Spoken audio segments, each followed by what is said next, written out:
Olá, meus queridos irmãos e amigos do programa Conhecendo a Fé Católica.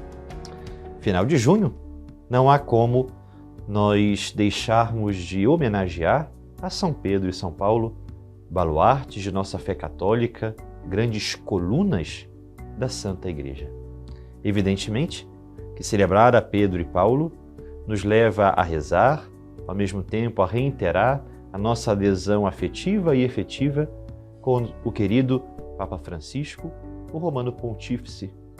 Também, unidos ao seu magistério, às suas intenções, pedindo por sua saúde, para que continue esta linda e nobre missão de levar a Igreja sempre avante à vontade de Deus, na obra salvífica de Cristo, ganhando, através do testemunho, da vida de santidade, da oração e da unidade, muitas almas para Deus. Meus irmãos, São Pedro e São Paulo nos falam excessivamente sobre a fé. Encontramos em Pedro a grande profissão de fé, quando Cristo, então, em Cafarnaum, pergunta: quem dizem que sou? E Pedro, inspirado pelo Espírito Santo, o que o próprio Senhor reconheceu e disse a ele, assim proclamou: tu és o Cristo, o Filho do Deus vivo. Nas cartas paulinas encontramos inúmeras citações e inúmeras exortações de São Paulo a fim de mantermos-nos firmes na fé, perseverantes nessa adesão amorosa a esse Deus vivo, a este Deus que se revela em nosso Senhor Jesus Cristo para, combatendo os males e os pecados, assim um dia ganharmos a coroa da vitória, que é a coroa da fidelidade que se chama o céu, o lugar dos santos, dos bem-aventurados, o lugar de todos os filhos que, eleitos por Deus, poderão gozar face a face da plenitude de seu amor.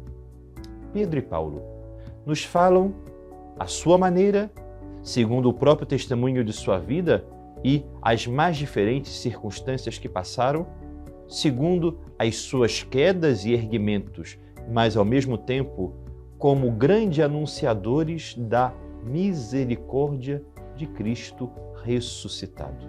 Se complementam. São diferentes, mas ao mesmo tempo fundamentais para uma complementariedade que gera unidade, porque a diversidade na Igreja é uma obra do Espírito Santo que não necessariamente precisa gerar uniformidade, mas necessita gerar unidade.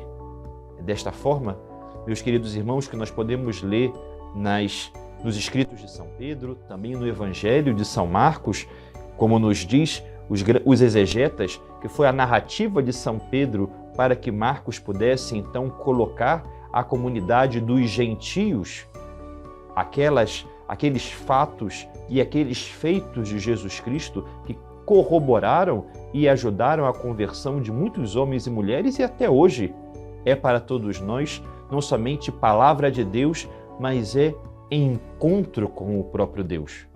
E São Paulo, que nos mostra, através de sua vida, de seu exemplo e de todo o seu conjunto de cartas, de epístolas, o quanto a santidade ela é factível e tangível a partir de uma verdadeira e sincera conversão que todo ser humano pode passar ao encontrar-se com Cristo na sua estrada de Damasco. Precisamos ter sempre diante dos nossos olhos o emblemático exemplo desses dois baluartes, desses dois importantes faróis de santidade, mas ao mesmo tempo de como viver com Cristo. Quando pensamos nas negações de Pedro, lá no pátio da casa de Caifás, ao mesmo tempo, quando nós lemos nos Atos dos Apóstolos a Jesus que diz a Paulo: por que me persegues? Ambos foram resgatados pelo perdão. ambos aprenderam que toda a igreja, ela se sustenta em homens frágeis, débeis, porque é Deus quem faz a obra. É Ele quem leva adiante a missão. Justamente confundindo os orgulhosos e os soberbos desse mundo, que não entendem como ela persevera em 2023 anos e nunca as portas do inferno prevalecerão, justamente porque a cabeça da igreja é Cristo e Ele é quem capacita a todos nós que somos inaptos e principalmente que somos tão limitados perante nossas fraquezas. A Pedro, ele concedeu as chaves, o tesouro. A Pedro, ele deu sobretudo a oportunidade de ligar e desligar. A Paulo, ele concedeu o coração dos homens para que todo o evangelho chegasse às criaturas e o amor fosse então compreendido universalmente. Rezemos com a figura de São Pedro e de São Paulo e tenhamos um santo orgulho de sermos católicos, apostólicos, romanos. Deus os abençoe.